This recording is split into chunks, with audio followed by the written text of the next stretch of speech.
వెంకటగిరి నియోజకవర్గ ప్రజలు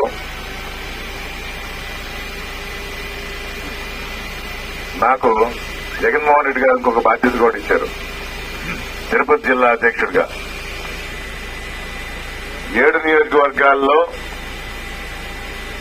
7 సీట్లు వైఎస్ఆర్ కాంగ్రెస్ పార్టీ గెలిచి ఆయనకు కానుక ఇవ్వాల్సిన బాధ్యత నాది.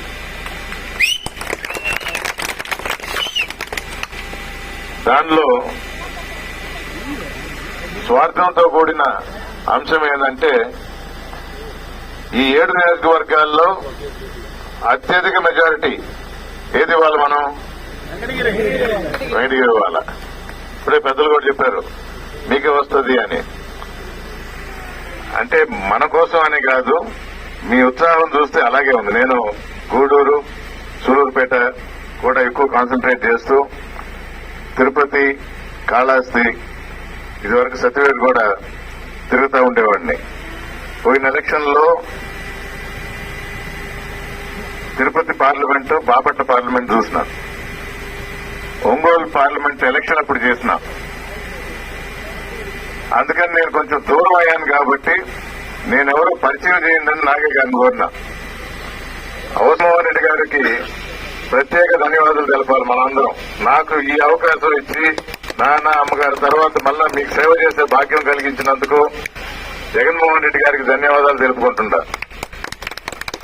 సెలెక్ట్ చేసి నన్ను అప్పుడు పార్టీ బాధ్యతలు నాకు అప్పచెప్పి రామనారాయణ రెడ్డి అని ఆయన్ని ఇక్కడ పంపించి మనందరికీ చెప్పాడు ఓటేసి గెలిపించి తీసుకొని రండి అని. నేను కూడా ఓటేసిన మీతో పాటు. 3వ నెలకే అధికారం వచ్చిన 3వ నెలకే నాకు మంత్రి పదవి ఇవ్వలేదు అని ప్రభుత్వానికి వ్యతిరేకంగా మాట్లాడటం మొదలుపెట్టాడు. 4 సంవత్సరాలు జగన్మోహన్ రెడ్డి గారు ఓపికగా చూశారు. అంటే ఓపికగా ఎందుకు అనంటే ఆయన మాట్లాడిన మాటల వల్ల కాదు. వెంకటగిరి నియోజకవర్గంలో అభివృద్ధి అనేది కుంటుపడింది. మన మధ్య కలహాలు పెట్టాడు, గ్రూపులు పెట్టాడు, ఇవన్నీ చూస్తూ ఉంటాడు. వెంకటగిరి ప్రజలకు అన్యాయం జరుగుతుందని 4 సంవత్సరాలు ఓపికగా చూసి పక్కన పెట్టి 40 సంవత్సరాలుగా నియోజకవర్గంలో మమేకమైన నేదురుమల్లి కుటుంబం నుంచి రామ్ నువ్వు వెళ్లి నీ ప్రజల మధ్య తిరుగు అన్నాడు. ఈ సంవత్సరం కాలంలో 94,000 ఇళ్లున్నాయి మనకు.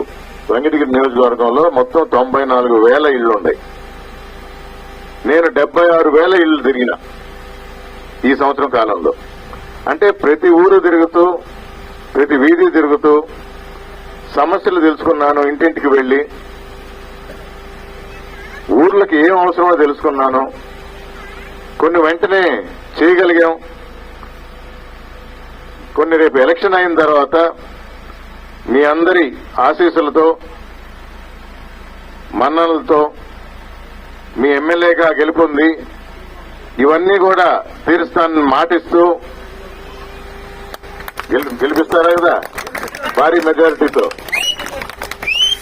అంటే ఇక్కడ నాన్నగారు చేసింది, అమ్మగారు చేసింది ఒక ఎత్తు అయితే, ఈ 5 సంవత్సరాలు జగన్మోహన్ రెడ్డి గారు మనకేం చేస్తూ ఉండరు. ఎందుకంటే మనమే కాదు, ప్రజల దగ్గరకు వెళ్లి మనం చెప్పగలగాల.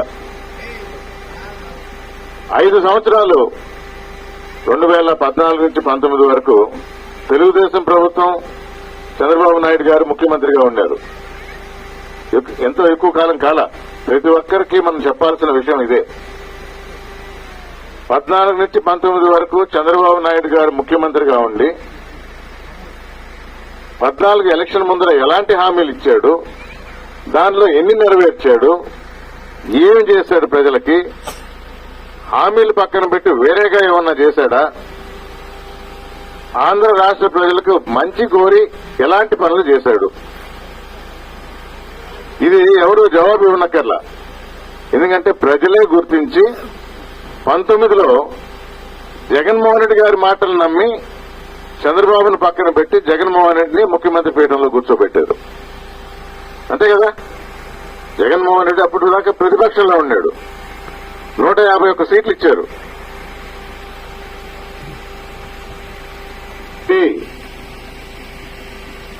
అన్ని ప్రజల వద్దకు వెళ్లి అడగమన్నాడు. ఓటేయండి అన్నాడు.